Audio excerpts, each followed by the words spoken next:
ओम नमो भगवते वासुदेवाय।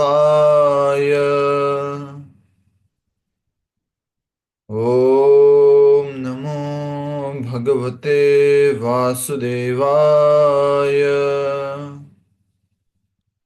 ओम नमो भगवते वासुदेवाय। मुखं करोति वाचालं पंगुं लंघयते गिरिं यत्कृपातमहं वन्दे श्रीगुरुदीनतारिणं परमानन्दमाधवं श्रीचैतन्यमीश्वरम्।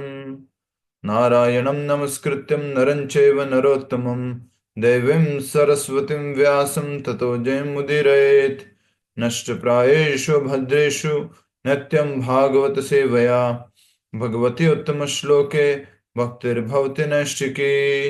हरे कृष्ण कृष्ण कृष्ण हरे हरे, हरे राम राम राम हरे हरे। सभी भक्तों का स्वागत है आज के श्रीमद् भागवतम कथा रूप कार्यक्रम में। सर्वप्रथम हम 3 बार हरे कृष्ण महामंत्र के साथ में इस कार्यक्रम की शुरुआत करेंगे, जो कि अभी अभी जयपुर में एक जो हादसा हुआ बहुत बड़ा, जिसमें एक बहुत बड़ा गैस सिलेंडर और बड़ा टैंकर आपस में टकराए, ब्लास्ट सा हो गया और आसपास के बहुत बड़े एरिया में आग लग गई। लोग गाड़ी के अंदर दबे के दबे रह गए, दरवाजा नहीं खुल पा रहा था, लॉक हो गया सब कुछ, अंदर ही अंदर जल गए। तो इस प्रकार ये बहुत ही भयानक हादसा था। हम सब भक्त लोग हैं। भक्त मतलब ऐसा नहीं कि मेरे संबंधी, मेरे परिवार वाले, उनके अलावा मुझे किसी से मतलब नहीं। भक्त का मतलब होता है नाम में रुचि जीवे दोया, नाम में रुचि और हर एक जीव के प्रति दया का भाव हो हमारे अंदर, हर एक जीव के प्रति। तो आइए उन सब आत्माओं के लिए हम हरे कृष्ण महामंत्र का 3 बार जप करते हैं, फिर आगे हम बढ़ेंगे। हरे कृष्ण कृष्ण कृष्ण हरे हरे, हरे राम राम राम हरे हरे। हरे कृष्ण कृष्ण कृष्ण हरे हरे, हरे राम राम राम हरे हरे। हरे कृष्ण कृष्ण कृष्ण हरे हरे, हरे राम राम राम हरे हरे। हरे कृष्ण। श्रीमद् भागवत में हम आज एक और नया अध्याय शुरू कर रहे हैं, रविवार के एक दिन के अवकाश के बाद। और वो एक दिन का अवकाश हमें लगता है कि वो लगभग 7 दिन 10 दिन हो गए, ऐसा लगता है। तो ये भगवान श्री कृष्ण के कहने पर अक्रूर जी कहाँ गए थे? हस्तिनापुर। हस्तिनापुर। वृंदावन गए थे ना? नहीं प्रभु जी, हस्तिनापुर। धृतराष्ट्र से। तो भगवान श्री कृष्ण के कहने पर अक्रूर जी हस्तिनापुर गए थे। धृतराष्ट्र को उन्होंने कृष्ण भगवान का संदेश भी सुनाया, लेकिन धृतराष्ट्र बहुत ही गलत शब्द कहते हैं और मना कर देते हैं। हाँ? हे अक्रूर, तुम्हारे वचन सत्य हैं, परंतु वे मेरे चित्त में उसी प्रकार नहीं बैठ रहे जिस प्रकार मरणासन व्यक्ति अमृत का लाभ नहीं ले पाता। चूंकि पुत्र स्नेह के कारण मैं पक्षपाती बन चुका हूं, तुम्हारे उपदेश मेरे चंचल मन में उसी प्रकार ठहर नहीं रहे जिस प्रकार बादलों में बिजली नहीं ठहरती। तुम्हारे निर्देश कितनी देर है? जैसे बादलों में क्या होती है? बिजली, जो हाँ एकदम से चमक होती है फिर खत्म हो जाती, चमक होती है फिर खत्म हो जाती है। उतनी ही देर तुम्हारी निर्देश जो है वो मेरे चित्त में, मेरे मन में स्थित रहते हैं बस। मैं जानता हूं कि परम भगवान धरती का बोझ कम करने के लिए यदुवंश में प्रकट हुए हैं, परंतु मैं अपने पुत्रों के प्रति स्नेह को नहीं त्याग सकता। मेरा पुत्रों के प्रति मोह स्नेह बहुत अधिक है, इसको मैं त्याग नहीं सकता। ऐसे इतिहास में बहुत सारे उदाहरण हमने देखे हैं, उसमें से एक बड़ा उदाहरण ये है जो कि धृतराष्ट्र का है। यह सुनकर अक्रूर जी समझ गए कि धृतराष्ट्र को समझना धृतराष्ट्र को समझाना व्यर्थ है। अपने बंधु बांधवों की अनुमति लेकर अक्रूर जी मथुरा लौट गए और कृष्ण बलराम को पांडवों के प्रति धृतराष्ट्र के व्यवहार की जानकारी दी। अक्रूर जी वापस आ चुके हैं। वृंदावन में किसको भेजा था भगवान ने? उद्धव जी को भेजा था। उद्धव जी। उद्धव जी को। ठीक है, यहाँ पर अक्रूर जी को। अक्रूर जी को किसने भेजा था वृंदावन में? तो पहले कृष्ण बलराम को लेने भेजा था ना। कृष्ण बलराम जी को कंस ने लेने के लिए भेजा था। ठीक है, तो एक बहुत ही सुंदर बात यहाँ पर जो भगवान श्री कृष्ण ने कही थी, जो हमने पढ़ी थी, अंडरलाइन की थी। भगवान श्री कृष्ण का संदेश जो अक्रूर जी पढ़ रहे थे, आप सब लोग ऊपर की तरफ देखेंगे। अक्रूर जी ने आगे कहा, इस संसार में हमारा किसी के साथ अमर संबंध नहीं है, पत्नी एवं बच्चों के साथ भी नहीं। सब अकेले आते हैं और अकेले ही जाते हैं, और अकेले ही अपने अच्छे बुरे कर्मों को भोगते हैं।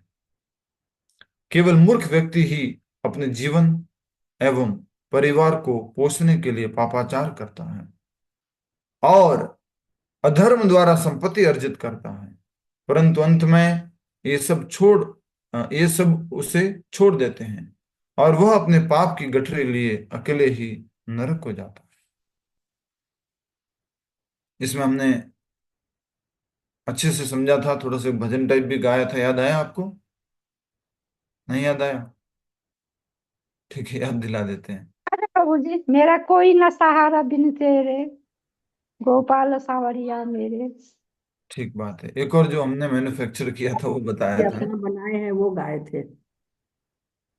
कृष्ण के घर जाना है, माटी के खिलौने माटी में माया का घर छोड़ना है, कृष्णा के घर जाना है, माया का घर छोड़ना है। ये वाला बताया था आप लोगों को, और ये प्रभु जी खुद का ने ही कितना बनाया है। अच्छा ठीक है, आगे बढ़ते हैं। और हमने जो अंगुलीमाल डाकू थे, जिनका नाम डाकू रत्नाकर था, और उन्होंने जब अपने घर वालों से जाके पूछा था कि क्या आप मेरे पापों को शेयर करेंगे, क्या आप भी मेरे पाप के भागी बनेंगे, तो उन्होंने उनको मना कर दिया था। तो इसलिए हर व्यक्ति को अपने कर्मों की गठरी भोगनी है और वो उसको लेकर के एक जन्म के जब बाद दूसरे जन्म में नरक में आदि में उसको लेके घूमता रहता है। अब हम अगला अध्याय शुरू कर रहे हैं, जिसकी संख्या हम दे रहे हैं 100 103। 103। प्रभु जी पूछना था, जी। अगर श्री कृष्ण जी ने जब अक्रूर जी को जब भेजा था तो कोई मैसेज तो दिया नहीं था। उन्होंने तो ये कहा था धृतराष्ट्र कैसा व्यवहार कर रहे हैं वो देख के आओ। जैसे कि आप जान रहे हैं, यहाँ पर हम अ, कथा रूप पढ़ रहे हैं, तो इतना अधिक डिटेल में नहीं लिखा हुआ है। मूल भागवत में इस तरह से कुछ देखना पड़ेगा कि क्या है उसमें लिखा हुआ। नहीं, जैसे मैसेज आपने पढ़ के अभी सुनाया तो ये तो प्रॉपर मैसेज है। मतलब ऐसा जैसे कि लगता है जैसे गोपियों को भी, जैसे कि आप देखेंगे, गोपियों को भी उद्धव जी ने भेजा था संदेश अक्रूर जी के माध्यम से। लेकिन हमने शुरुआत में नहीं पढ़ा था कि उद्धव जी को ऐसा भगवान श्री कृष्ण ने कोई पत्र लिख करके दिया, और फिर उद्धव जी ने जा करके वो पत्र ऐसे कैसे पढ़ा। पत्र ऐसे पढ़ा वो बताया गया था, लेकिन ये नहीं बताया गया था कि भगवान कृष्ण ने उनको पत्र लिख करके दिया। तो ये थोड़ा सा है, मतलब, और ये भी नहीं है कि पहले ही सब कुछ बता दिया कि ये जाके बोल देना, नहीं। तो चिट्ठी लिख के देते थे प्रभु जी, चिट्ठी लिख के दे दी उन्होंने। हाँ, तो बट वहां लिखा हुआ नहीं था, हमने पढ़ा जब, कि भगवान कृष्ण ने चिट्ठी लिखी और उसको उद्धव जी को दिया, और उद्धव जी को बोला कि तुम खुद जाके वहां गोपियों के सामने पढ़ना। ऐसा नहीं बोला गया था, हमने पढ़ा नहीं था ऐसा। ठीक है, आगे बढ़ेंगे। प्रभु जी एक छोटी सी बात थी। ये धृतराष्ट्र भी मोह से इतने थे और इतना ज्ञान भी था उनको। ज्ञान अक्रूर जी ने उनको बताया भी कि सब चीजें टेम्पररी एक्शन भंगुर है। तो इससे हम लोग तो पीड़ित हैं ही है। धृतराष्ट्र जब पीड़ित थे तो हमारी क्या बात करें हम लोग। तो प्रभु जी इसमें भक्ति मार्ग ही एक लास्ट तरीका है क्लास में ज्ञान। हमने बताया था आपको कि हम भी धृतराष्ट्र ही है, कलयुग के धृतराष्ट्र हैं। आज नहीं, अगर जो दृष्टा से भी ऊपर होंगे अपन कहीं ना कहीं। आज जो भी आ, हमने अपने बच्चों की हालत कर रखी है, आज जैसे भी बच्चे हो गए हैं, उसके कारण हम हैं। जो भी बच्चे बोलते गए बस बच्चे को तकलीफ नहीं होनी चाहिए, बच्चों को ये नहीं होना चाहिए, जो चाहते वो करते करते गए करते गए करते गए, आज वो बिगड़ गए हैं। आज बात नहीं सुनते हैं, आज हम चाहते वैसा नहीं करते हैं। और कैसे कह सकते हैं, माँ बाप भी वैसे ही काम करते हैं, वो क्या बोलेंगे बच्चों को। नहीं चलो, बच्चे तो फिर भी मान लेते हैं 99%, बट अपना जो मोह है, स्नेह है, वो तो मतलब परिलक्षित होता ही है ना, वो तो कहीं जाता ही नहीं है। हमेशा जैसे पड़ोस वाले बच्चे को तकलीफ हो गई। धृतराष्ट्र का मोह ज्यादा गलत है। क्यों? क्योंकि उसका मोह उनको अधर्म की तरफ लेके जा रहा है, जी। अधर्म का साथ दे रहा है वो मोह। आपका मोह अधर्म का साथ नहीं दे रहा है, तो वो धृतराष्ट्र से अच्छा है। ठीक है, ट्रू। ठीक है, ठीक प्रभु ये जी। बहुत इंपॉर्टेंट बात है। पर ये मोह तो रहेगा प्रभु जी, कैसे मिटे मोह तो। हमेशा रहेगा। इसलिए प्रभुपाद जी कहते हैं कि बच्चों को भी कृष्ण भावना भावित बनाओ, और फिर मोह मोह रहेगा तो कोई बात नहीं, कोई ना कोई भक्त की याद आएगी। बच्चा भी भक्त है, पत्नी भी भक्त है, बंधुगण सारे वो भी भक्त हैं, तो कोई बात नहीं। और धीरे धीरे जब हम अभ्यास करते रहेंगे तो भगवान जैसा चाहेंगे वैसा होगा। जी प्रभु जी। हमारा जो अल्टीमेट समर्पण के जो बिंदु हमने लिखवाए हैं भगवद गीता क्लासेस में, अगर आप भगवद गीता क्लासेस रेगुलर सुन रहे हो, जो लिंक भेजा जा रहा है उसमें बहुत कुछ बताया है। एक एक श्लोक ही तो चलता था 40 मिनट 50 मिनट, एक श्लोक, दो श्लोक, बहुत डिटेल में चलते थे। उसमें बहुत कुछ है, आप लोग सुना करो, जो अलग से ग्रुप बनाया है प्रतिदिन भाग भगवद गीता। तो उसमें 6 प्रिंसिपल्स ऑफ सरेंडर भी बताए हैं। सरेंडर मतलब कंप्लीट सरेंडर, विनम्र एकदम, दीनता के साथ। छह छह हैं उसमें बिंदु: अनुकूलस्य संकल्प, प्रतिकूलस्य वर्जनम, रक्षिष्यति इति विश्वासो, भगवान मेरी रक्षा करेंगे, गोप्तृत्वे वर्णनम, और गुप्तत्व वर्णनम, और रक्षिष्यति इति विश्वासो, और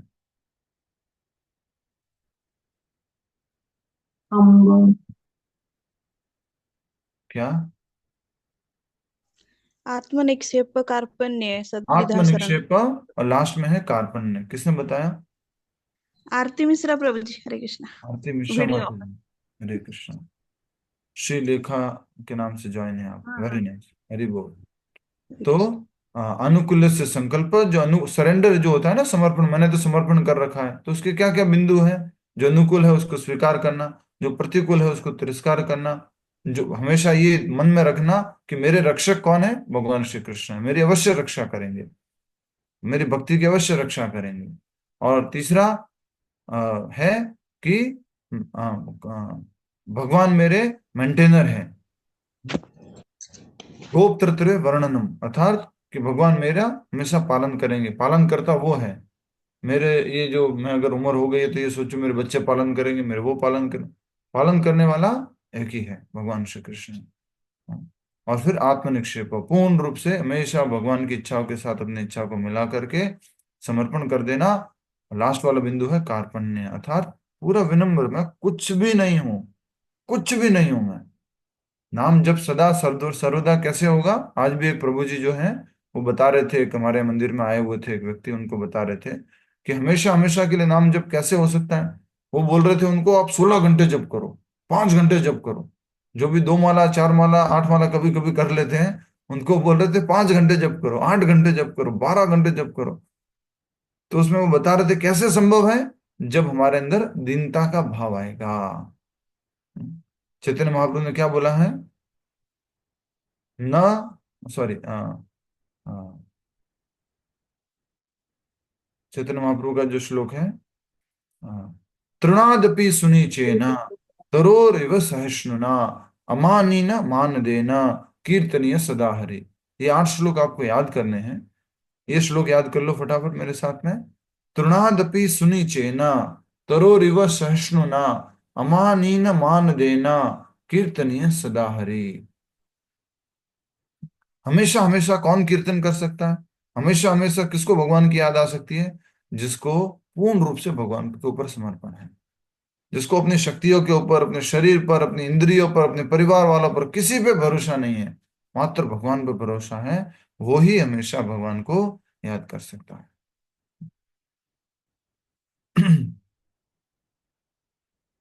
तो जो बात चल रही थी हमारी समर्पण की, कि जब हम समर्पण करेंगे तो ऑटोमेटिकली ये आसक्तियों से धीरे धीरे धीरे हम मुक्त होते जाएंगे। ये आसक्ति क्यों है? क्योंकि हम सोचते हैं मैं ये शरीर हूं, और जब हम भक्ति करेंगे तो इस चेतना से हम मुक्त हो जाएंगे। ये miss bodily concept of life जो है, इससे हम मुक्त हो जाएंगे। ठीक है, अध्याय 103, श्री कृष्ण द्वारा द्वारका नगरी की स्थापना। क्या बात है, अभी तो अक्रूर जी जाके आए हैं, इधर धृतराष्ट्र को मिलकर आए हैं, सीधा स्थापना। वाह। कंस की मृत्यु के पश्चात उसकी 2 रानियां अस्ति और प्राप्ति अपने पिता मगधराज जरासंध के पास लौट आई। अपने दामाद की मृत्यु पर जरासंध बौखलाया हुआ था, और प्रतिशोध में उसने पूरी पृथ्वी को यदुओं से मुक्त करने की प्रतिज्ञा ली। इस प्रकार की एक और प्रतिज्ञा किसने ली थी कि मैं इन सब को समाप्त कर दूंगा? किसने ली थी? परशुराम। परशुराम जी ने, कि मैं सारे क्षत्रियों को समाप्त कर दूंगा।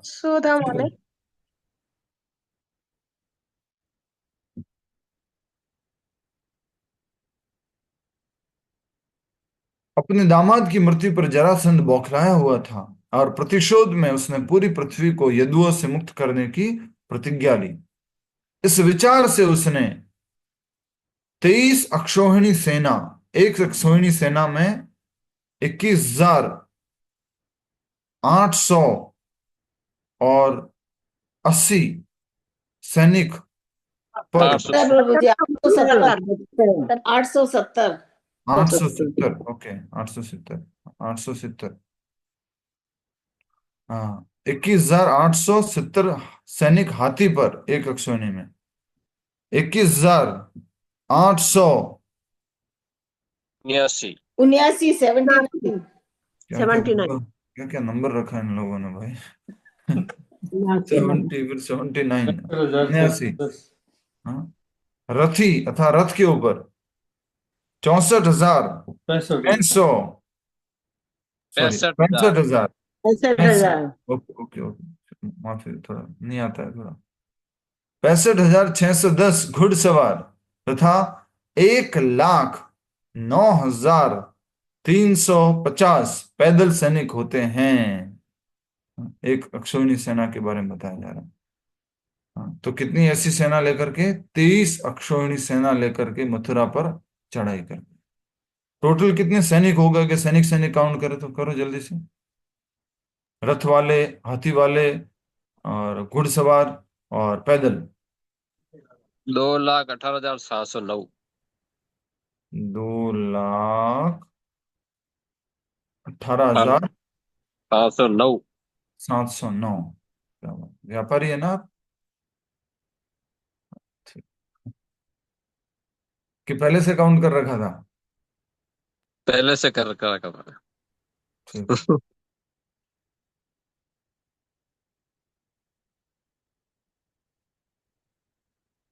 तो इतने सारे इंटू 23, इतने सारे 2 लाख से गुणा कर देंगे तो लगभग 64 लाख हो गया। और 64 लाख और इतने लोग लेकर के ये कंस जो है मथुरा के ऊपर आक्रमण कर देते हैं। जब श्री कृष्ण ने मथुरा वासियों को, प्रभु जी जरासंध ने क्या अच्छा आप लोग पढ़ रहे हैं, क्या बात है, देखो जरासंध ने जो है मथुरा के ऊपर चढ़ाई कर दी इतने सारे सैनिकों के साथ। जब श्री कृष्ण ने मथुरा वासियों को इससे भयभीत हुए देखा तो वे समय, स्थान और अपने अवतार के विशिष्ट उद्देश्य पर विचार करते हुए मनन करने लगे। श्री कृष्ण कर ही रहे थे, श्री कृष्ण विचार कर ही रहे थे कि सूर्य के समान दैदीप्यमान 2 रथ आकाश से वहां प्रकट हुए। वे सारथी तथा समस्त अस्त्र शस्त्रों से युक्त थे। श्री कृष्ण ने बलराम जी से कहा, भैया, यदुवंशियों पर मंडराते इस खतरे को देखो, और देखो आपके प्रिय अस्त्रों के साथ आपका रथ भी तैयार खड़ा है। हम अपने भक्तों की रक्षा के लिए अवतरित हुए हैं, तो आओ इस सेना को नष्ट करके इस भार को कम करें। आओ इस सेना को नष्ट करके इस भार को हम कम करें। हम किसके लिए अवतरित हुए? कृष्ण बलराम ने आपस में बात की, हम किसके लिए अवतरित हुए? भक्तों की रक्षा करने के लिए, धर्म की भक्तों की स्थापना। रक्षा के लिए। भक्तों की रक्षा के लिए। तो धरती हम माता को कम करने के लिए। या धरती माता का बोझ कम करने के लिए। यदुवंशियों पर मंडराते खतरे को तो देखो, देखो आपके प्रिय अस्त्रों के साथ रथ पर भी, आपके प्रिय अस्त्रों के साथ आपका रथ भी तैयार खड़ा है। हम अपने भक्तों की रक्षा के लिए अवतरित हुए हैं, तो आओ इस सेना को नष्ट करके इस भार को कम करें। तो ये रथ किसने बुलाए, किसने प्रकट करवाए? ऑटोमेटिक श्री कृष्ण के जी, वो जब मन में विचार कर रही है, विचार से भगवान श्री कृष्ण ने जैसे ही विचार किया इस तरह से, तो ये सब प्रकट हो गए। ठीक है। कृष्ण बलराम ने कवच पहना और एक छोटी सेना लेकर नगरी से बाहर आ गए। अपने सारथी दारुक के साथ सीमा पर पहुंचते ही श्री कृष्ण ने अपना शंख बजाकर शत्रुओं के हृदयों को भय से दहला दिया। किसी को शंख बजाना आता है? मतलब तो आता ही है, बहुत बढ़िया, हरि बोल। श्री कृष्ण प्रभु जी, मुझे आता है। अरे वाह, हरि बोल। बिना शंख के शंख बजाना आता है? बिना शंख के? थोड़ा आता है घू करके ऐसा। वो नहीं आता, बिना शंख के नहीं नहीं आता। प्रभु जी। सीटी बजाते हैं लोग। सीटी बजा। प्रभु जी आपको आता है? मैं भी शायद सीटी समझ रहा था, सीटी को शंख समझ गया था। पर उसको बनाते शंख के जैसे, ऐसे करते हैं, इसको इस तरह से रखते हैं। आता है, दिनेश जी को आता है, राइट? नहीं प्रभु, पहले आता था, अभी नहीं आ रहा।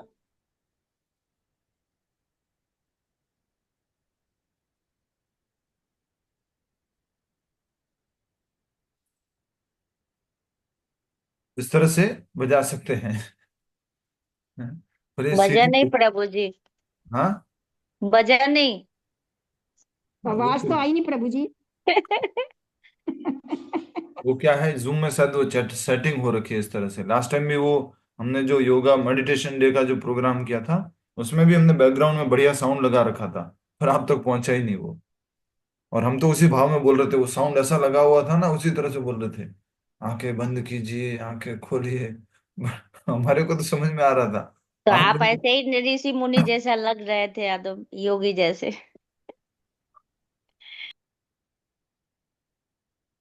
ठीक है, आज कुछ नहीं बोलेंगे। हरे कृष्ण, आगे बढ़ते हैं। तो भगवान श्री कृष्ण ने अपना शंख बजाया और शत्रुओं को भय से दहला दिया। जब जरासंध ने अपने नातियों को देखा तो उसे दया आ गई। किसको देखा? नातियों को। नाती कौन हुए? कृष्ण और बलराम। बेटी के पुत्र। बेटी के पुत्र। नाती नहीं मालूम? कैसे बात करते हो आप लोग?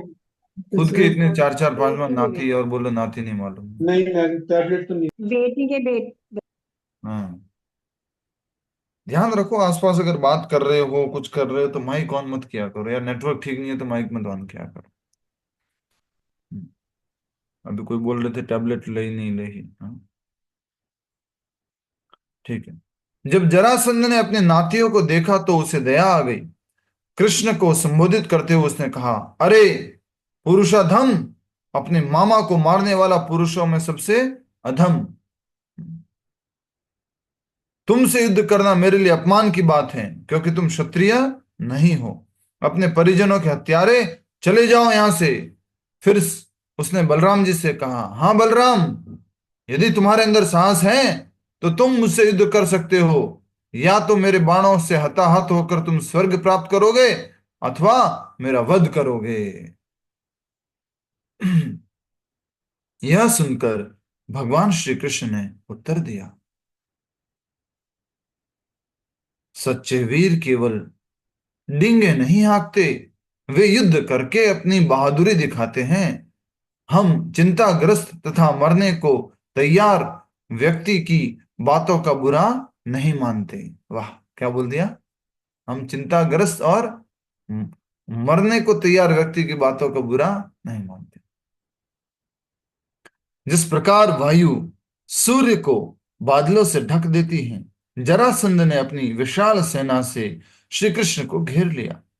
मथुरा की स्त्रियां इस युद्ध को देखने अपने घर की छतों पर जा चढ़ी, और जब उन्हें कृष्ण और बलराम के रथ दिखाई देने बंद हो गए, भयांकित वे मूर्छित हो गई। मथुरा की भी स्त्रियां भगवान श्री कृष्ण की चिंता में मूर्छित हो गई हैं। अपनी सेना को बाणों की निरंतर वर्षा से पीड़ित देखकर कृष्ण ने अपने शारंग धनुष की टंकार बजाई और अग्निपुंज के समान दिखने वाले असंख्य बाण छोड़े। देखते देखते सैनिकों, हाथियों तथा घोड़ों के कटे अंगों से निकले रक्त की नदी बहने लगी। उस नदी में सैनिकों की कटी भुजाएं सर्पों के समान, सिर कछुओं के समान, मृत हाथी द्वीप के समान और मृत घोड़े मगरमच्छों के समान दिख पड़ते थे।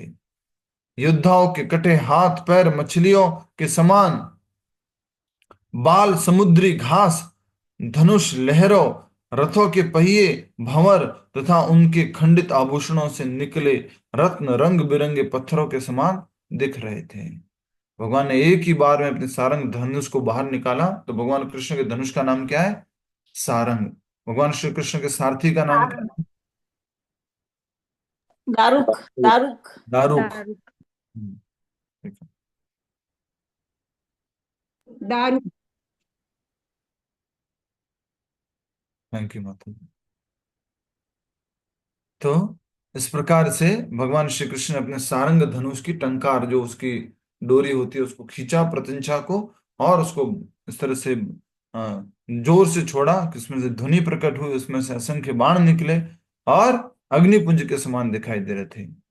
अग्निपुंज मतलब आग की पुंज, आग का एक छोटा सा समूह।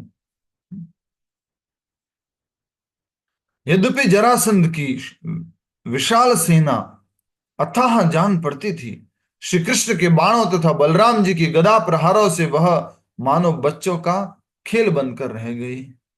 श्री कृष्ण की सेना का एक भी सैनिक नहीं मरा था, जबकि जरासंध का रथ चकनाचूर हो गया और सारे सैनिक मारे गए। तब बलराम जी ने जरासंध को वरुण पाश तथा साधारण रस्सियों से बांधकर जकड़ लिया, परंतु अपनी भावी योजनाओं को देखते हुए कृष्ण ने बलराम जी से जरासंध को मुक्त करने का निवेदन किया। किसको देखते हुए? किसको देखते हुए? रुको रुको, कोई मत बोलना, कोई मत बोलना, कोई मत बोलना। यस, उषा भूषण गोयल माता जी बोलेंगे। किसको देखते हुए? यस, उषा भूषण गोयल माता जी। प्रभु जी मुझे ये समझ में नहीं आया, अभी समझ में नहीं आया, मैं पढ़ रही थी ये। मैंने प्रश्न पूछा है माता जी कि आप दोबारा बता दीजिए। हाँ हाँ, जी। भगवान श्री कृष्ण ने बलराम जी को क्यों बोला कि जरासंध को छोड़ दो?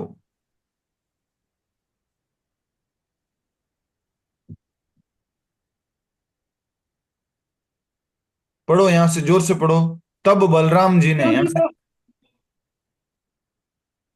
तब बलराम जी ने जरासंध को वरुण पास तथा साधारण रस्सियों से बांधकर जकड़ लिया था, परंतु अपनी भावी योजनाओं को देखते हुए कृष्ण ने बलराम जी से जरासंध को मुक्त करने के निवेदन किया, क्योंकि उसने मतलब रस्सी से बांध लिया था। कृष्ण ने बलराम जी को क्यों वहाँ- बोला कि छोड़ दो इनको?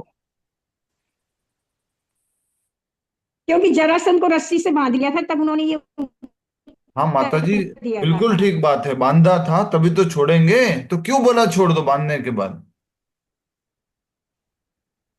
फ्यूचर प्लानिंग के हिसाब से प्रभु जी। आगे की योजनाओं के लिए। लिखा हुआ है ना माता जी, उषा भूषण गोयल माता जी, क्या लिखा हुआ है? भावी अपनी, योजनाओं को देखते हुए, परंतु अपनी भावी योजनाओं को देखते हुए, भावी योजना मतलब, योजनाओं के हिसाब से प्रभु जी। हाँ, हाँ जी, भावी योजनाओं को। तो आप भी मेरी भावी योजना का भाग बने रहो भाई, अच्छे से पढ़ लिया करो। लिखा हुआ है कि अपनी भावी योजनाओं को देखते हुए कृष्ण बलराम जी से जरासंध को मुक्त करने का निवेदन किया। अब देखिए, निवेदन किया। भगवान बहुत विशेष लीला रच रहे हैं यहाँ पर। माइक बंद कर दो विमला सिन्हा माता जी, उषा भूषण गौर माता जी।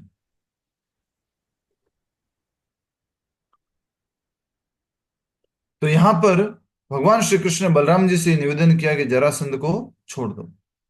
अब क्यों? क्योंकि आगे देखना है कि जरासंध को कौन मारेगा? भगवान कृष्ण। भीम भीम प्रभु जी, भीम।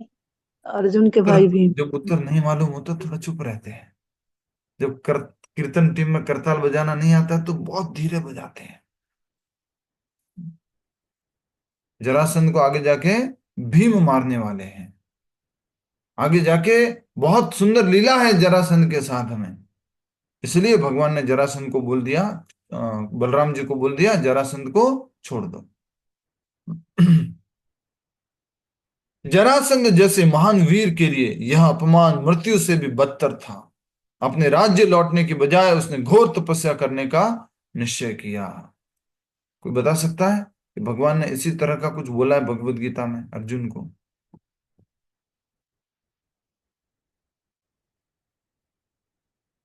बोलो। क्या?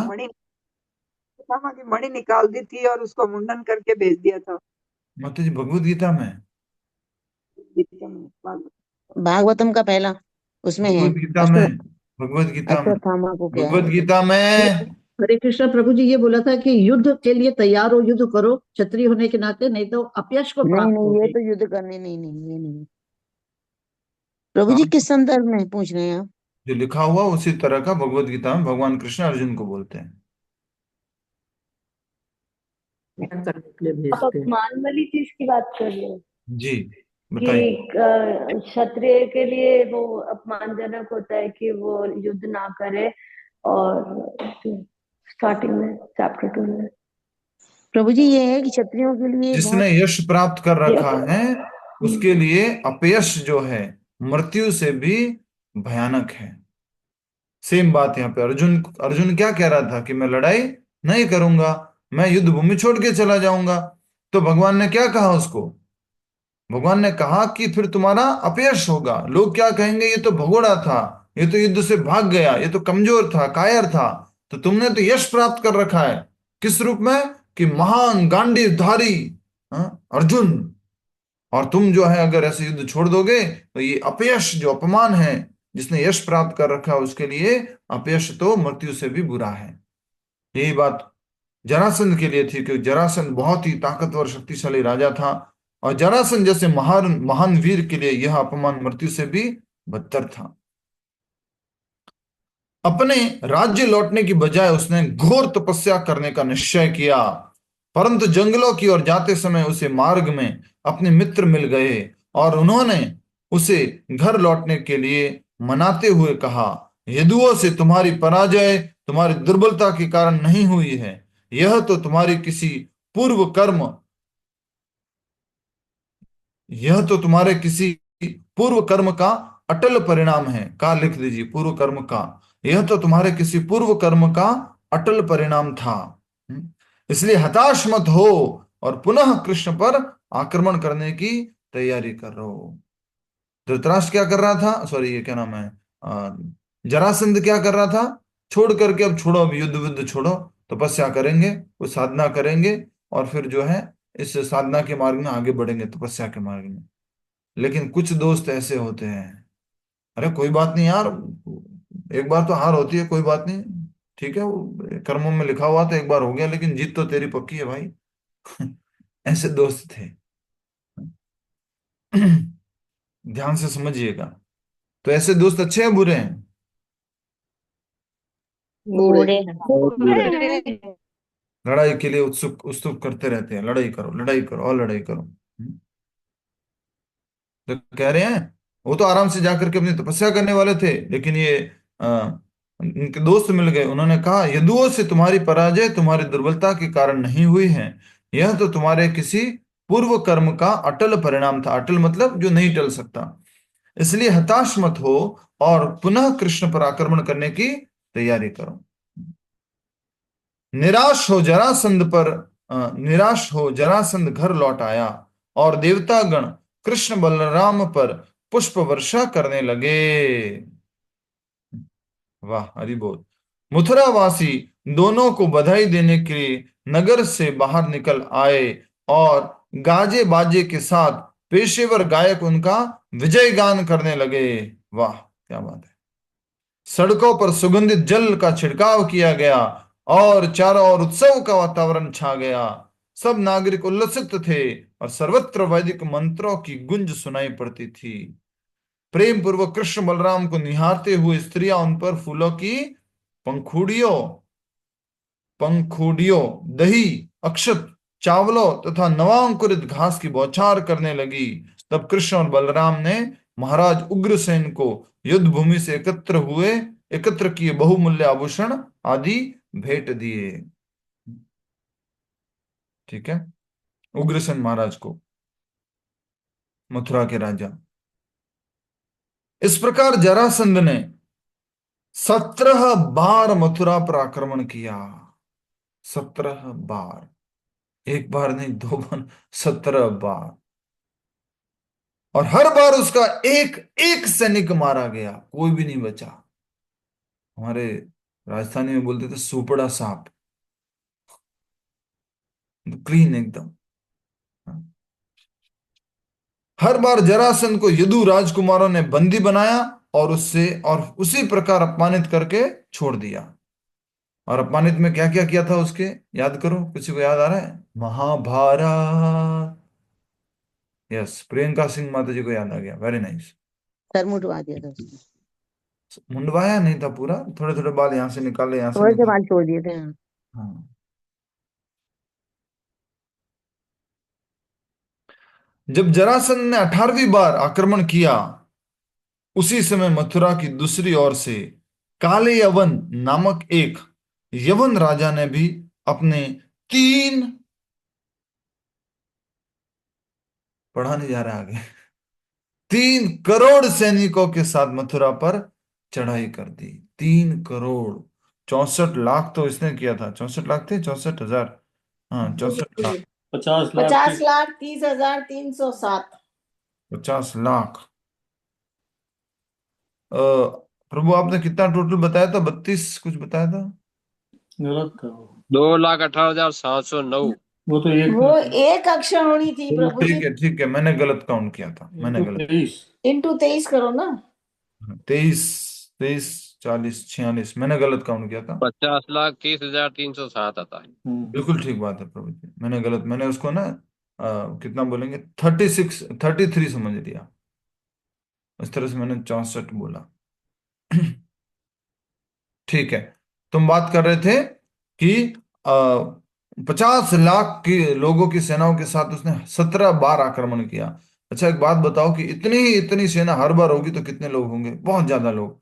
और जब जरासंध ने आक्रमण किया मथुरा के ऊपर, और जब उसने फिर से कब आक्रमण किया, 18वीं बार, उसी समय मथुरा की दूसरी ओर से काले यवन नामक एक यवन राजा ने भी अपने 3 करोड़ सैनिकों के साथ मथुरा पर चढ़ाई कर दी। तो कई बार ना, जैसे आप गुजरात में जाते हैं तो भगवान जी है, ठाकुर जी है, क्या नाम है उनका?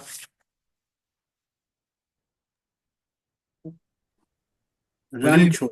हाँ, रणछोड़ रणछोड़ राय जी का बहुत सुंदर मंदिर है। डाकोर में नहीं, वो तो डाकोर जी है। रणछोड़ राय जी का मंदिर एक और है अहमदाबाद के पास।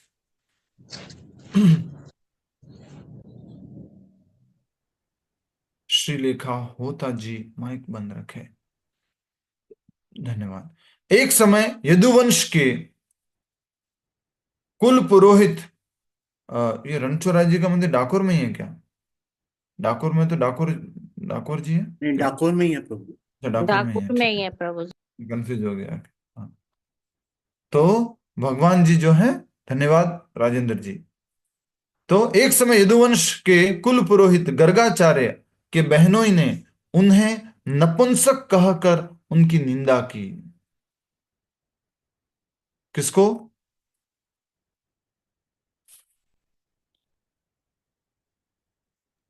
किसकी निंदा की? गर्गाचार्य प्रभु, हरे कृष्ण। नहीं, जरासंध को। एक समय यदुवंश के कुल पुरोहित गर्गाचार्य के बहनोई ने उन्हें नपुंसक कहकर उनकी निंदा की। पढ़ते आगे तो मालूम पड़ेगा। यह सुनकर पास ही खड़े यादव हंसने लगे।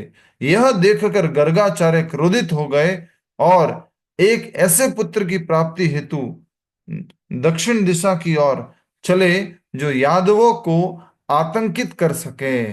12 वर्ष शिवजी की तपस्या करके उन्हें वह वरदान प्राप्त हो गया।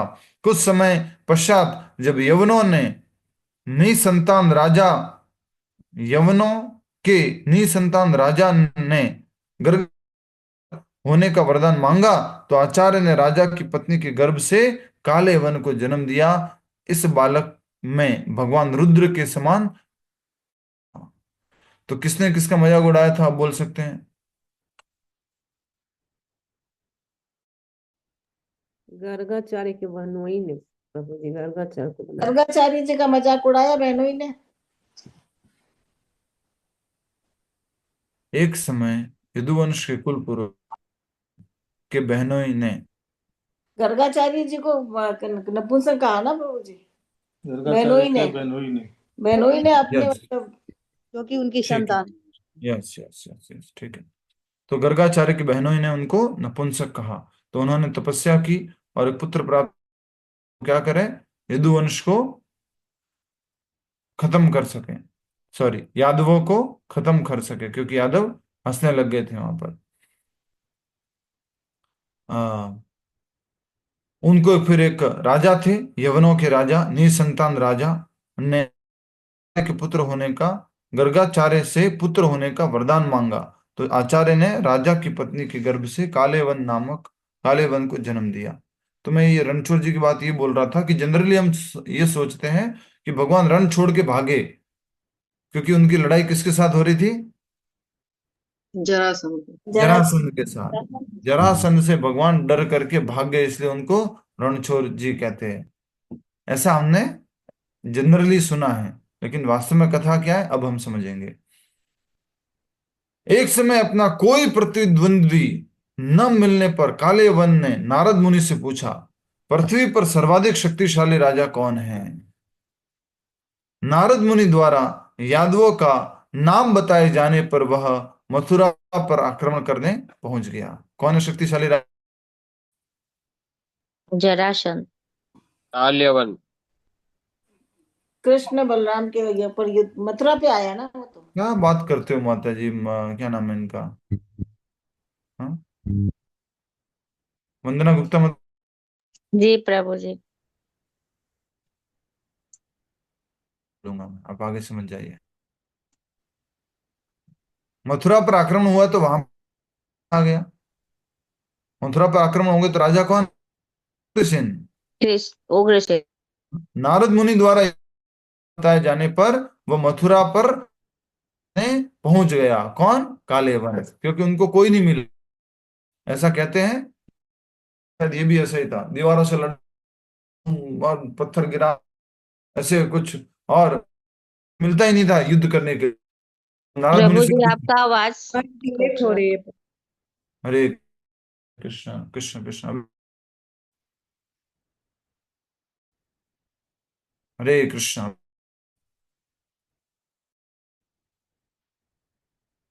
हरे कृष्ण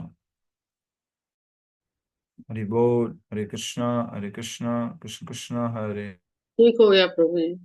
ओके, हरे कृष्ण। तो आवाज ठीक है अभी? हाँ प्रभु जी ठीक है। ओके। नारद मुनि द्वारा यादवों का नाम बताए जाने पर वह मथुरा पर आक्रमण करने पहुंच गया। का मुआयना करते हुए श्री कृष्ण ने कहा, यदुओं दोनों ओर से। ठीक हो रहा है प्रभु जी, हाँ आवाज ब्रेक हो रहा है। नारद मुनि द्वारा यादवों का नाम बताए जाने को बताया कि यादव लोग बहुत शक्तिशाली है। अभी भी कट रही है। नारद मुनि द्वारा यादवों का नाम बताए जाने पर वह मथुरा पर आक्रमण कर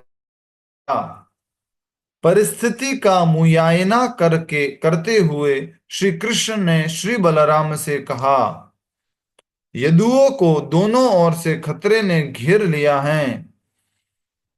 इस यवन राज ने हमारी सीमा पर घेराबंदी कर ली है और शीघ्र ही जरासंध भी पहुंचने वाला है। यदि हम यवन राज काले यवन, ठीक है, यदि हम यवन राज से युद्ध में व्यस्त हो जाते हैं तो हमारी अनुपस्थिति का लाभ उठाकर जरासंध हमारे संबंधियों को मारकर अथवा बंदी बनाकर अपनी राजधानी ले जाएगा। इसलिए हमें तुरंत किले का निर्माण करना जिससे कोई मनुष्य न, और अपने परिवार को वहां भेजकर इस यवन राज का वध करेंगे। हरि बोल। क्या था शीर्षक, क्या था अध्याय का? द्वारका द्वारिका की स्थापना। द्वारका नगरी की स्थापना। तो देख सकते हैं कि दोनों तरफ से आक्रमण हो गया। एक तरफ से जरासंध, एक तरफ से काले यवन है, यवनराज। तो भगवान लीला रच रहे हैं। करने को तो दोनों को एक साथ ही खत्म कर सकते हैं। एक तरफ कृष्ण चले जाए, एक तरफ बलराम जी चले जाए, हो गया हरि बोल। लेकिन लीला रच रहे हैं, एक नगरी की स्थापना करनी है, भविष्य की योजनाएं हैं। तो भगवान जो है बलराम जी से कहते हैं कि हमें क्या करना चाहिए, एक ऐसी नगरी की स्थापना करनी चाहिए जिसमें क्या हो, जिससे कोई मनुष्य ना भेद पाए, और अपने परिवार को वहां भेजकर हम इस यवन राज का वध करेंगे। तब श्री कृष्ण ने समुद्र के बीच 100 किलोमीटर की परिधि की नगरी द्वारका का निर्माण किया। विश्वकर्मा इसके योजनाकार तथा निर्माता थे, समुद्र के बीच में। अभी भी एक महाराज हुए, एक सो कॉल्ड एक गुरु हुए, गॉडमैन हुए, उन्होंने एक नया अपना देश बना दिया है। मालूम है ना आप लोगों को? मालूम है ना? नहीं मालूम? हाँ प्रभु जी, वो नित्यानंद। स्वामी नित्यानंद। लेकिन क्या वो आइलैंड क्रिएट कर सकते हैं? भगवान श्री कृष्ण ने तो क्रिएट करवाया। ये विश्वकर्मा जी को बोला द्वारका नगरी की स्थापना करो, द्वारका बनवाओ। वाह क्या बात है। द्वारका नगरी देखो। आगे बढ़ते हैं। तो तब श्री कृष्ण ने समुद्र के बीच 125 किलोमीटर परिधि की नगरी द्वारका का निर्माण। 150 प्रभु जी, 150।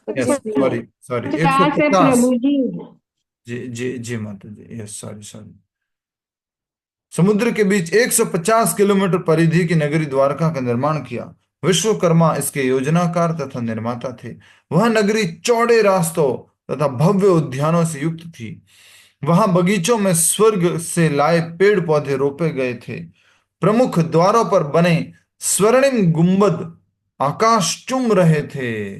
प्रमुख द्वारों पर बने स्वर्णिम गुंबद, वाह। घर सोने से ढके हुए थे। हाँ क्या बात है। छतें बहुमूल्य रत्नों से जड़ी थी। रियली? फिर तो वहां ज्वेलरी की दुकान ही नहीं होगी कहीं पर। घरों के अतिरिक्त अस्तबल और गोदाम थे। अस्तबल मतलब घोड़ों का। घरों के अतिरिक्त अस्तबल और गोदाम थे जो चांदी और पीतल से बने थे। द्वारका में ब्राह्मणों क्षत्रियों, वैश्यों तथा शूद्रों के लिए भिन्न भिन्न आवासों की व्यवस्था थी। और भगवान श्री कृष्ण के हजारों महल पूरी नगरी के सौंदर्य में 4 चांद लगा रहे थे। कितने महल? हजारों महल। हजारों महल। शादी हो गई थी क्या भगवान की? नहीं, पहले से व्यवस्था हो गई थी। पहले से ही वो तो भगवान ने कहा था ना कि मतलब भावी योजना के लिए। तो ये भगवान की दिव्य लीला है। कई बार लोग पूछते हैं कि ये ऐसा क्यों हुआ, ऐसा क्यों हुआ, राधा रानी कृष्ण से अलग क्यों रही, रुक्मणी जी से विवाह किस प्रकार हुआ। सब भगवान योजना बना करके आते हैं, क्या करना है, कैसे कैसे करना है, सब लीला है, प्री प्लानिंग है। डायरेक्टर भी कृष्ण, प्रोड्यूसर भी कृष्ण और एक्टर भी कृष्ण। फाइनेंशियल भी कृष्ण वही है, फाइनेंस भी वही करते हैं। प्रोड्यूसर हुआ ना। ये द्वारका नगरी देख सकते हैं, बड़े बड़े गुंबद, बड़े बड़े द्वार।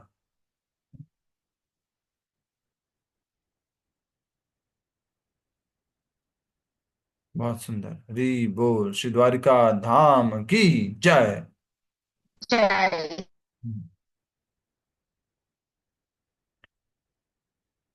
श्री कृष्ण के हजारों महल पूरी नगरी के सौंदर्य में 4 चांद लगा रहे थे। इंद्र ने अपनी सुधर्मा राजसभा और पैरा छूट गया प्रभु जी। प्रभु जी 2 लाइन छूट गई बीच में। नहीं माता जी, ठीक तो है। नहीं छुट्टी है प्रभु। ठीक है। इंद्र ने अपनी सुधर्मा राजसभा और पारिजात इंद्र ने अपनी सुधर्मा राजसभा और पारिजात वृक्ष दिया। इंद्र ने अपने सुधर्मा राजसभा और पारिजात वृक्ष को दिया। वरुण ने मन की गति से चलने वाले कुछ सफेद और कुछ काले घोड़े दिए। कुछ सफेद और कुछ काले घोड़े, ये भी ध्यान रखना, ठीक है। वरुण देव ने। कुबेर ने 8 प्रकार की धन संपदा दी और अन्य देवताओं ने भी भिन्न भिन्न उपहार दिए। काले और सफेद घोड़े किसने दिए? वरुण देव ने, मन की गति से चलने वाले। इंद्र ने सुधर्मा राजसभा और पारिजात वृक्ष दिया। कुबेर ने 8 प्रकार की धन संपदा दी और अन्य देवताओं ने भिन्न भिन्न प्रकार के उपहार दिए। सॉरी। तब कृष्ण ने अपनी योग माया से रातों रात सब मथुरा वासियों को निद्रा अवस्था में ही द्वारका पहुंचा दिया। बजा दो बिगुल।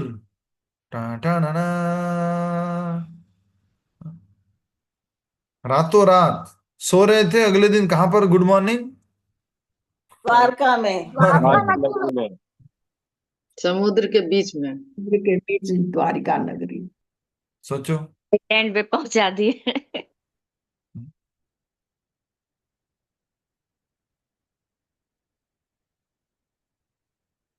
क्या लीला है भगवान की ना। रातों रात वहीं पे शिफ्ट कर दिया सबको, सब सारी व्यवस्था कर दी, नल में पानी आ रहा है और सब लाइट चल रही है, सब कुछ, सब व्यवस्था है। तब श्री कृष्ण ने अपनी योग माया से रातों रात सब मथुरा वासियों को निद्रा अवस्था में द्वारका पहुंचा दिया। प्रातः उठने पर स्वयं को स्वर्णिम महलों में देखकर वे सब आश्चर्यचकित रह गए। बलराम जी मथुरा की रक्षा के लिए वहीं ठहर गए थे। उसने उनसे उनसे चर्चा करके श्री कृष्ण ने उन्हें नगरी का जनक स्थापित कर दिया। तत्पश्चात श्री कृष्ण प्रमुख द्वार से होकर मथुरा से बाहर आए। उन्होंने कमल फूलों की माला पहनी थी, परंतु वे निहत्थे थे। तो भगवान मथुरा छोड़ करके निकल गए।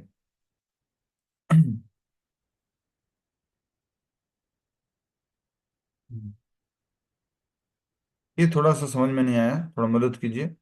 बलराम जी मथुरा की रक्षा के लिए वहीं ठहर गए थे। उनसे चर्चा करके श्री कृष्ण ने उन्हें नगरी का जनक स्थापित कर दिया, ठीक है। तत्पश्चात श्री कृष्ण प्रमुख द्वार से होकर मथुरा से बाहर आए, तो भगवान बाहर निकल गए, ठीक है। बात कर, उन्होंने कमल फूलों की माला पहनी थी, परंतु वे निहत्थे थे, कोई हथियार हाथ में नहीं था।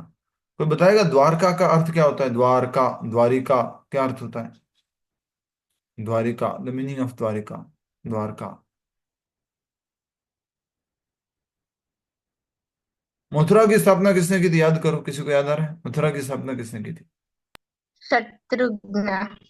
शत्रुघ्न। शत्रुघ्न ने। हरी वो, शत्रुघ्न है। क्या बात है पूर्विका जी। शत्रुघ्न है। हाँ, पूर्विका जी को क्या इनाम दिया जाए? बहुत बढ़िया, हरी बोल। यस। तो कौन बताएगा द्वारिका शब्द का अर्थ? अब तो ढूंढ लिया होगा इंटरनेट में। हरे कृष्णा प्रभु। द्वार। स्वर्ग का प्रवेश द्वार।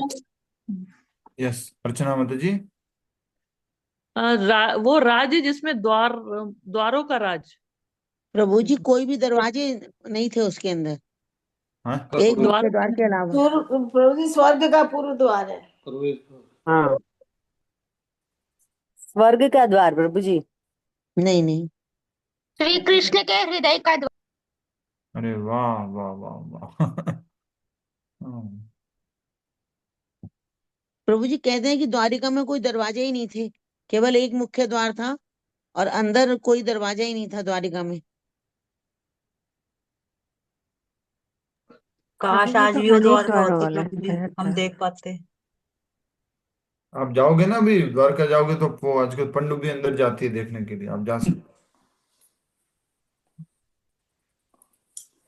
ठीक स्वर्ग है। का प्रवेश द्वार। कुछ लोग अनुवाद ही प्रभु। अलग हरे अलग अर्थ कृष्ण। बताए गए हैं। यस, क्योंकि आप लोग भी ढूंढ के बता रहे होंगे। कहीं पर बताया गया है स्वर्ग का द्वार, गेटवे टू हेवन। स्वर्ग का प्रवेश द्वार।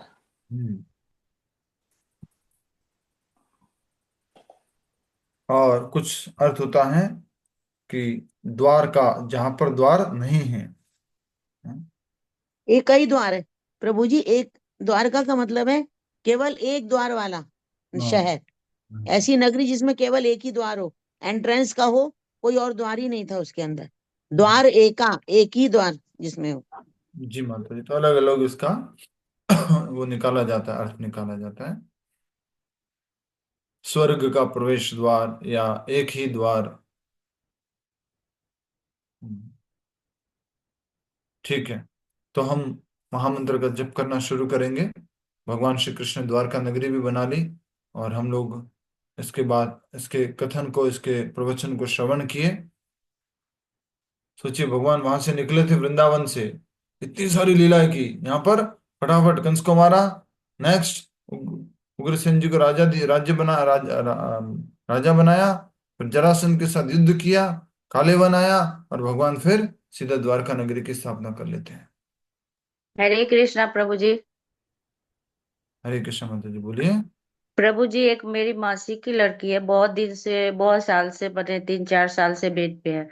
तो उनके लिए थोड़ा प्रार्थना कीजिए कि उनको मोक्ष प्राप्ति हो जाए। मैं उनको वीडियो ऑन कराती हूँ प्रभु जी। हरे कृष्णा। ज्योति। नाम जप करते हो? नहीं प्रभु जी, वो तो बेड पे है, पैरालिसिस है उनका। अच्छा, चैंटिंग बॉक्स लगाया हुआ, उनके गीता उता चलते रहता है। क्या तकलीफ है? पूरा बॉडी काम नहीं कर रहा है प्रभु जी, एक बार देखिए ना प्रभु जी। ये तिलक भी लगाया हुआ है। जी प्रभु जी, इनकी बेटी पूजा वूजा करती, चेतना अंदर से बोल नहीं पाती है प्रभु ये जी। ज्योति जी की माता जी है? जी प्रभु जी, मेरी मासी की लड़की है, ये बेड पे है जो। पूरा और थोड़ा दिखाओ फेस इसमें दिख रहा है मुझे। प्रभु जी। जी। और मोक्ष की थोड़ा गजे, ये नरसिंह भगवान का कैसे उनको आप प्रार्थना ब्लेस कुछ किए थे बोलते तो हैं, कुछ प्रभु जी सुनते सब। हैं ज्योति जी? ज्योति।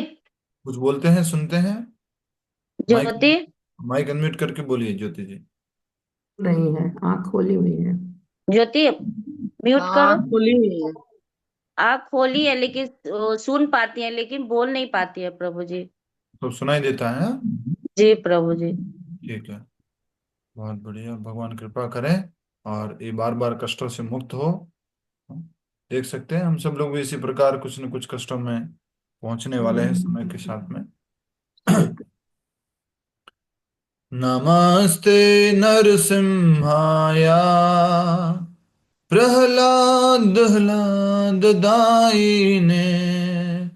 हिरण्यकशिपुर्वक्षः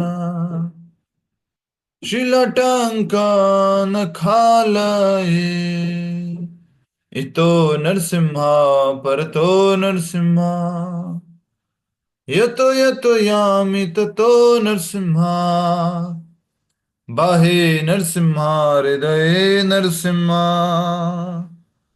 नरसिंहामदिं शरणं प्रपद्ये तव करकमलवरे नाखाम् अद्भुतशृङ्गाम् दलिता हिरण्यकशिपु तनुभृङ्गां जय केशवधृता नरहरिरूपा जय जगदीश हरे जय जगदीश हरे जय जगदीश हरे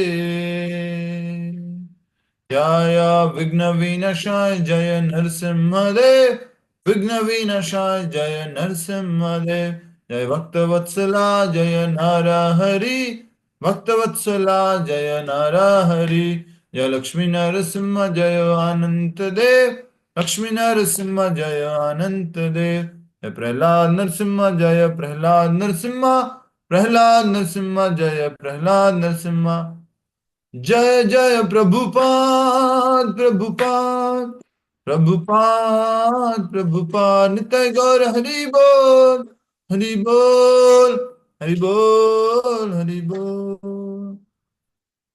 ओम उग्रं वीरं महाविष्णुं ज्वलन्तं सर्वतोमुखं नरसिंहं भीषणं भद्रं मृत्युर्मृत्युं नमाम्यहम्। ओम उग्रं वीरं महाविष्णुं ज्वलन्तं सर्वतोमुखं नरसिंहं भीषणं भद्रं मृत्युर्मृत्युं नमाम्यहम्। ओम उग्रं वीरं महाविष्णुं ज्वलन्तं सर्वतोमुखं नरसिंहं भीषणं भद्रं मृत्युर्मृत्युं नमाम्यहम्। जगन्नाथ स्वामी नयन पथगामी भव तुम्हें जगन्नाथ स्वामी नयन पथगामी भव तुम्हें जगन्नाथ स्वामी नयन पथगामी भव तुम्हें। ऑल टुगेदर लाउडली अपने अपने स्थान पर जोर से बोलिएगा। माइक ऑन नहीं करना है, अपने अपने स्थान पर जोर से बोलिए।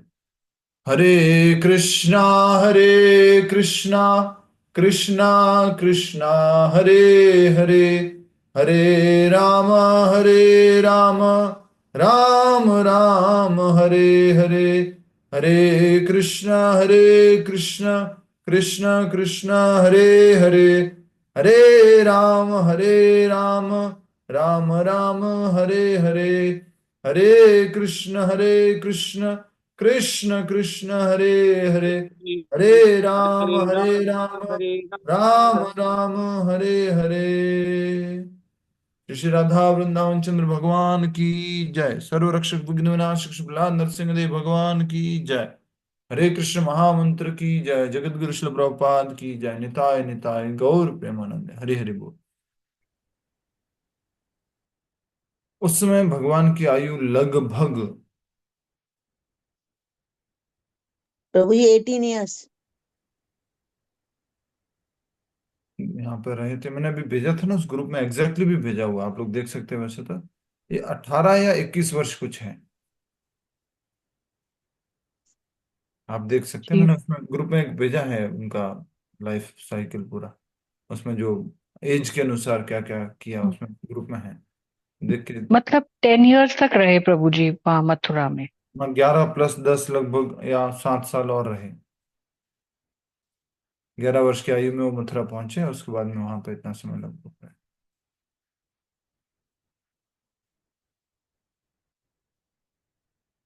माता जी, रुचिका माता जी, ऐसे कैसे पूछ रहे हो कि ये इंसिडेंट महाभारत से पहले का है कि बाद का है? इंसिडेंट कब का है बोलो?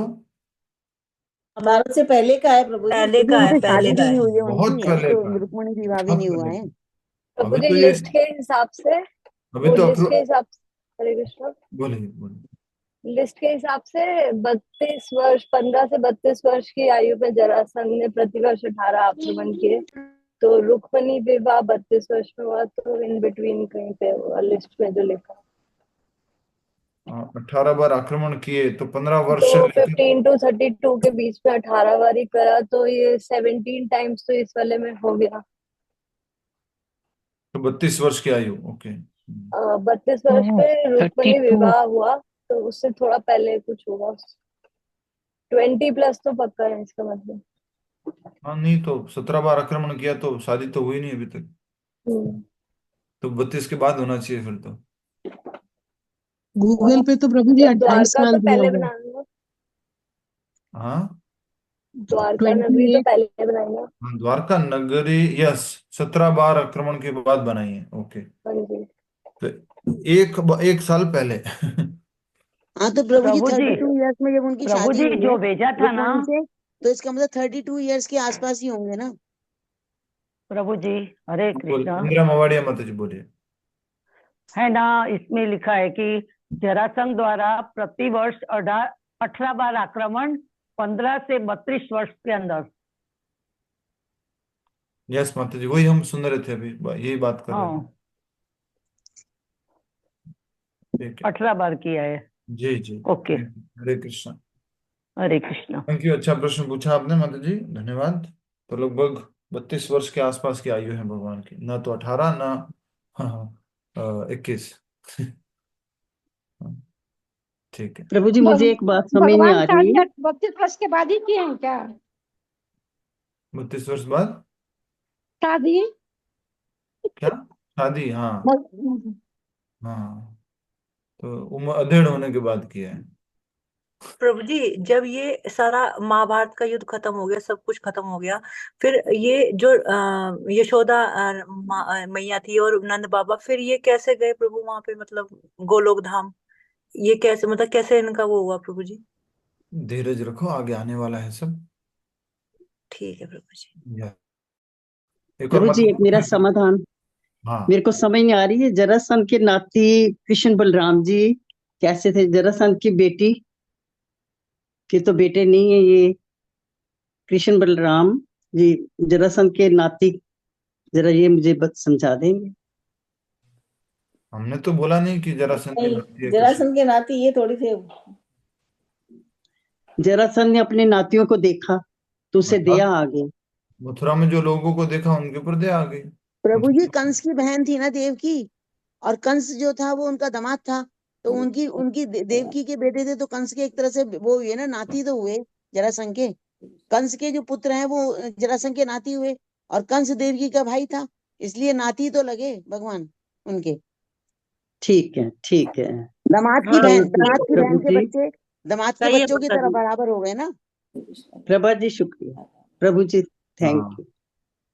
हरे कृष्ण। हरे कृष्ण। मुझे भी समझने दो भाई, आप लोग तो समझ गए, मेरा भी प्रोसेसर भी काम कर रहा है, स्लो है थोड़ा।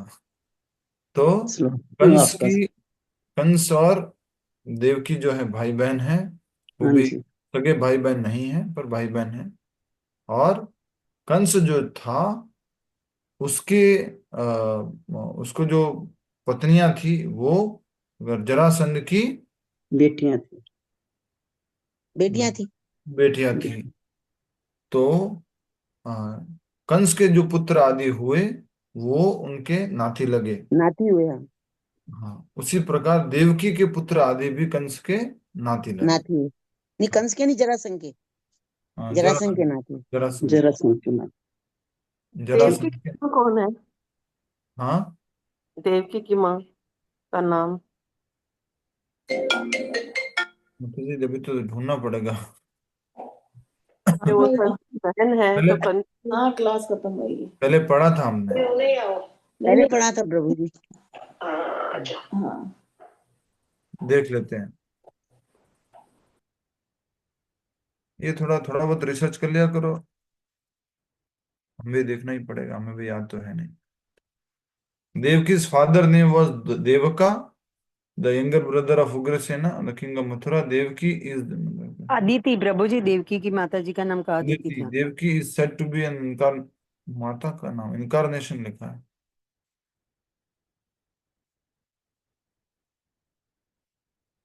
शायद पहले आया है उसमें, देख लीजिए, ढूंढना पड़ेगा। मरीषा आ रहा है, मरीषा। प्रभु जी, जितना कंस ने देवकी के ऊपर अत्याचार अगर किया तो उनकी माँ ने कोई भी ऑब्जेक्शन नहीं दिया, वो कंस को कह सकती थी। मरीषा आ रहा है प्रभु जी। मरीषा, ओके। मरीषा तो किसी और का भी नाम था। मरीषा वो भी थी जिसको सोमदेव जी ने वो पाला था जब छोड़ के चले गए थे। हाँ, ठीक है, ओके। अभी पहले जप करते हैं। आइए, अपनी अपनी माला उठाइए। वो मैंने राजस्थान में अपनी फ्रेंड को भगवत गीता भेजी है, तो माला भी भेज सकती है क्या उनके लिए, या नहीं भेजे? नहीं माता जी, पाप लग जाएगा, मत भेजो ना। हाँ वही, वो नीम का भी बोल रही थे, पर अभी नहीं भेजा, वही भेजा है खाली भगवत गीता ही। बहुत बड़ा पाप होता है माता जी। मजाक कर रहे हैं जी माला कैसे भेजने करते पे हैं? पाप कैसे हो जाएगा? कमेंट कर रहे हैं प्रभु जी। प्रभु जी आप इतने प्रभु जी सीरियस आपको होके क्यों बोल रहे एक्टिंग हैं? स्कूल खोलना चाहिए, आप प्रभु जी एक्टिंग भी बहुत रुको, अच्छा माला हरे करते देना कृष्णा, कोई हरे अपराध है कृष्णा, क्या? हरे कृष्णा। रुको, माफी कांची माता जी। हरे कृष्णा। पूछने का प्रश्न है, किसी को माला देना भगवान का। पर वो दोष वगैरह तो नहीं लगता, जैसे गुरु शिष्य को ऐसा देते ना, इसलिए पूछा। अभी और कुछ मैं दूसरा नहीं बोलूंगा राजस्थानी में, तो हिंदी में बोल के नहीं, आप भी समझाओ। बता दो कि यहाँ भेजना चाहिए या नहीं, बस मेरा लाखों डाउट लोगों नहीं। को, करोड़ों लोगों को दो, बांटो बांटो बांटो। ये हरे तो कृष्णा, प्रभुपाद जी हरि कह रहे बोल। हैं। हरे कृष्णा, हम लोग जब तीर्थ यात्रा पे प्रभु जी के साथ जाते तो हम लोग को ऐसा सबको प्रश्न माला पूछ रहे हो मिलती तो है, भगवद गीता के साथ प्रभु माला जी दे देते हे हैं। भगवान, क्या बात होगी भाई। बांटो बांटो बांटो, हरि नाम बांटो, भगवान का नाम बांटो, हरे कृष्ण मंत्र बांटो। कैसी बातें करते हो। और मैंने बोला तो मान भी लिया, अच्छा हाँ मैंने सोचा था, हाँ पाप लगेगा, अच्छा। बांटो, जितना बांट सकते बांटो, एक एक को पकड़ पकड़ के माला दो, नाम जप करो, नाम जप करो, नाम जप करो, फैलाओ, आग के जैसे फैलाओ।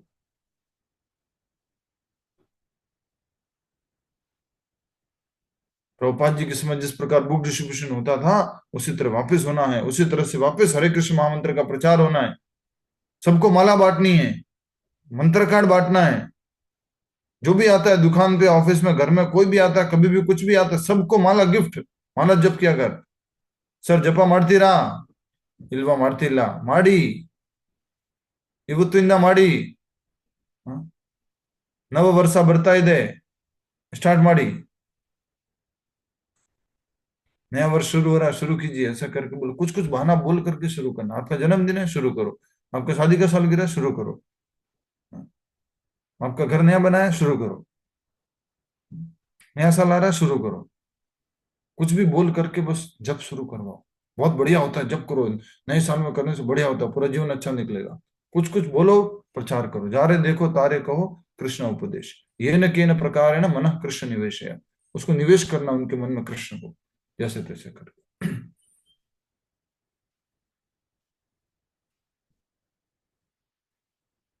ठीक है, धन्यवाद। अच्छा प्रश्न पूछा आपने, जिससे कि सबका भला हो। हरे कृष्ण।